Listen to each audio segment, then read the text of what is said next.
A águia e a raposa. A águia e a raposa tornaram-se amigas.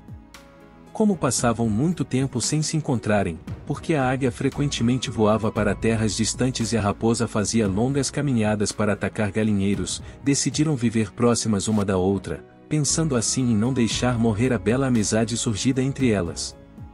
A águia começou a construir seu ninho nos mais altos galhos de uma árvore, enquanto a raposa se instalava em uma moita situada nas vizinhanças. O tempo foi passando, e tanto a águia quanto a raposa tiveram vários filhotes. E muitos se orgulhavam, contando as novidades sobre eles, uma para a outra. Um dia, a águia voltou da caçada sem nenhum alimento para as crias. Acostumadas a comerem logo à chegada da mãe, as aguiazinhas começaram a gritar incessantemente, abrindo o bico à espera da comida que a mãe não havia conseguido trazer. A águia, de coração partido, olhou para baixo e viu os filhotes da raposa brincando, saudáveis e bem alimentados. Sem pensar duas vezes, voou até eles, capturando o mais gorducho e levando-o para o alto até o ninho, onde ela e seus filhotes devoraram a infeliz raposinha. Quando a raposa retornou da caçada, percebeu, pela ausência do filhote e pela perturbação dos restantes, que algo de grave havia acontecido.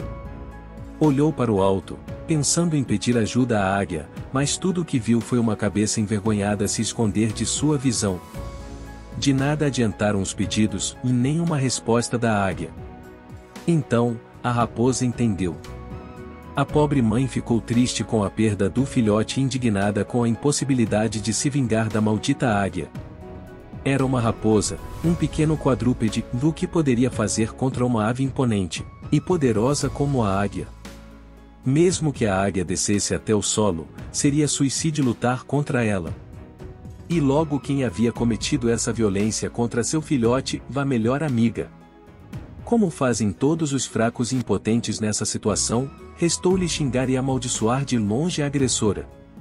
Sua desgraçada águia criminosa. Um dia eu me vingarei.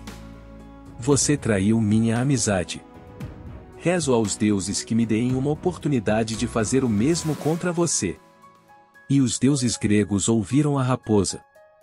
Nem 7 dias haviam se passado e, bem perto dali, alguns camponeses resolveram sacrificar uma cabra para se alimentarem dela.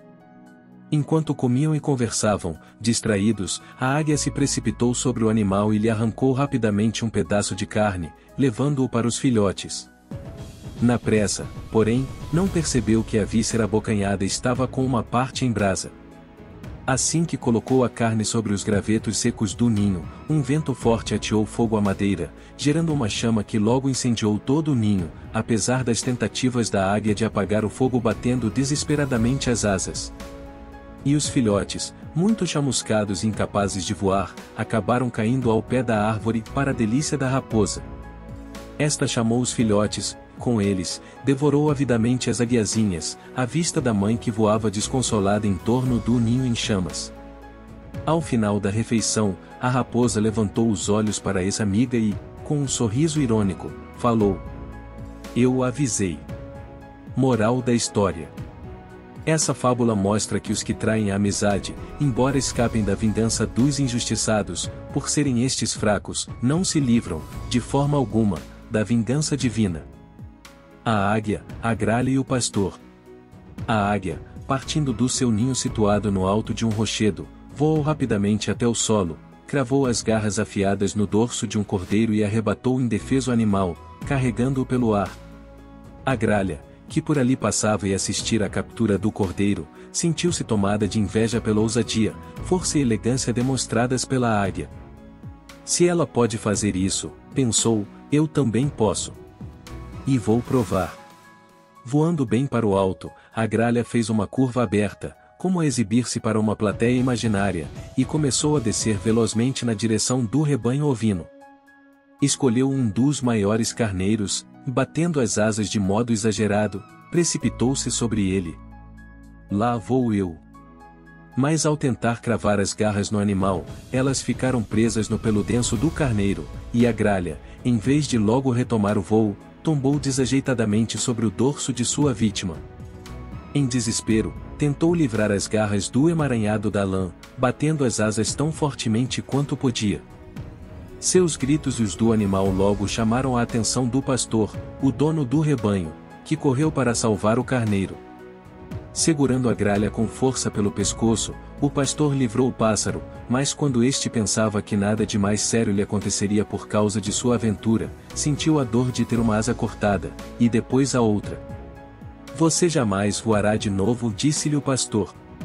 É o preço que pagará pelo atrevimento de tentar atacar o meu rebanho. Ao anoitecer, o pastor levou a gralha para sua casa. Chegando lá, deu a ave aos 2 filhos. Estranhando a forma do animal, eles perguntaram: Papai, que tipo de pássaro é este? E o pastor respondeu, acrescentando humilhação à dor sentida pela gralha: É uma gralha, não tenho dúvidas.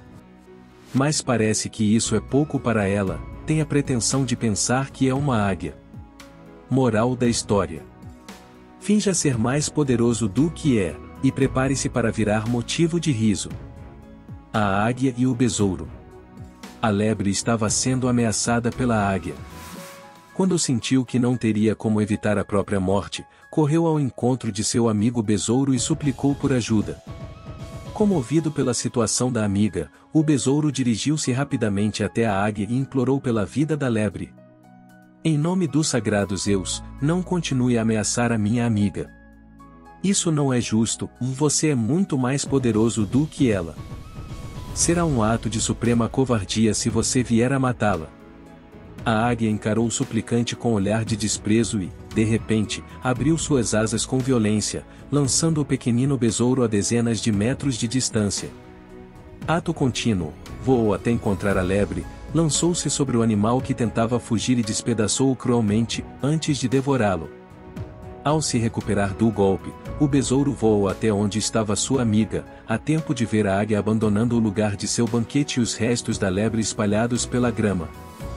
Furioso, o besouro começou a voar em círculos, praguejando, enquanto pensamentos de vingança borbulhavam em sua mente. De repente, uma ideia.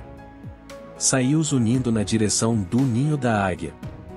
Lá chegando, percebeu que a assassina da amiga ainda não havia voltado. Desgraçada!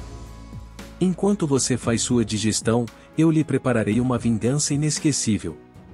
E, pacientemente, o besouro começou a rolar os ovos da águia, um a um, até o limite do ninho, empurrando-os para o voo da morte até o solo, dezenas de metros abaixo. Ao final do trabalho, retornou para prantear a amiga, agora mais calmo e confortado. A águia, retornando mais tarde ao ninho, entrou em choque ao não encontrar os ovos, e logo depois, encheu-se de raiva ao perceber o que lhes havia acontecido.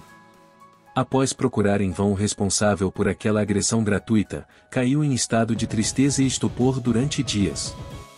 No ano seguinte, a águia fez seu ninho em um penhasco ainda mais alto, por precaução. Mas o besouro não havia esquecido a afronta. Um dia, quando a águia estava caçando, ele repetiu o procedimento, lançando os ovos, um a um, de uma altura ainda maior que a anterior. A cada ovo que despencava, o besouro falava, olhando para o céu: Este é para você, minha amiga lebre. Ao voltar ao ninho, a águia desesperou-se novamente ao perceber que o destino lhe havia sido 2 vezes cruel em tão pouco tempo. E gritou: O que eu fiz para merecer tamanha dor? Ó, Zeus, será que você tem algum plano secreto para exterminar as águias da face da terra? No ano seguinte, após fazer o ninho em lugar ainda mais alto do que aquele penhasco, a águia colocou os ovos em uma sacola e levou-os até o Olimpo, lugar de morada de Zeus. Ao ser recebida pelo deus, a águia explicou o motivo de seu sofrimento, implorando: Por favor, Zeus, não deixe que aconteça aos meus futuros filhotes o mesmo destino cruel dos demais, nos últimos 2 anos. Suplico que guarde esses ovos em seu regaço, para que fiquem protegidos desse predador desconhecido. Sensibilizado pelo sofrimento da águia, Zeus concordou com o pedido. E a águia voou de volta ao ninho, segura de que nenhum outro lugar em todo o universo seria tão seguro quanto aquele. E nem suspeitou que o besouro havia acompanhado seu voo até o Olimpo e presenciado, escondido, a conversa com Zeus. O besouro voou à procura de estrume, mergulhou nele até virar uma bola de substância fétida e voou novamente ao Olimpo. Lá chegando, partiu célere na direção de Zeus. Ao perceber uma criatura imunda se aproximando veloz de sua face, Zeus se assustou, levantando-se para espantar o besouro com os braços. Os ovos caíram no chão e se quebraram, e a vingança estava consumada, pela terceira vez seguida. Antes que Zeus pudesse usar seus poderes mortais contra o besouro, este explicou o motivo do ato. E então Zeus entendeu por que a águia lhe havia solicitado aquela estranha forma de proteção dos ovos. Eu o perdoo por esse ato de loucura, pequeno besouro. Entendo o seu sofrimento e a sua raiva. Vá em paz.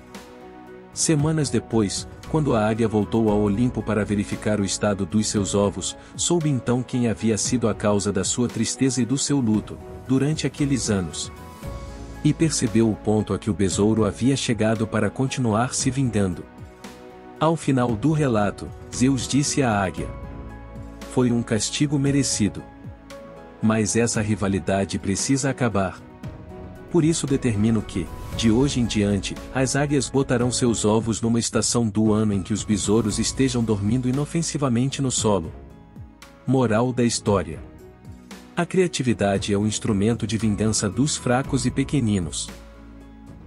Curtiu este conteúdo? Te fez repensar algumas coisas? Se sim, deixe nos comentários que quero saber.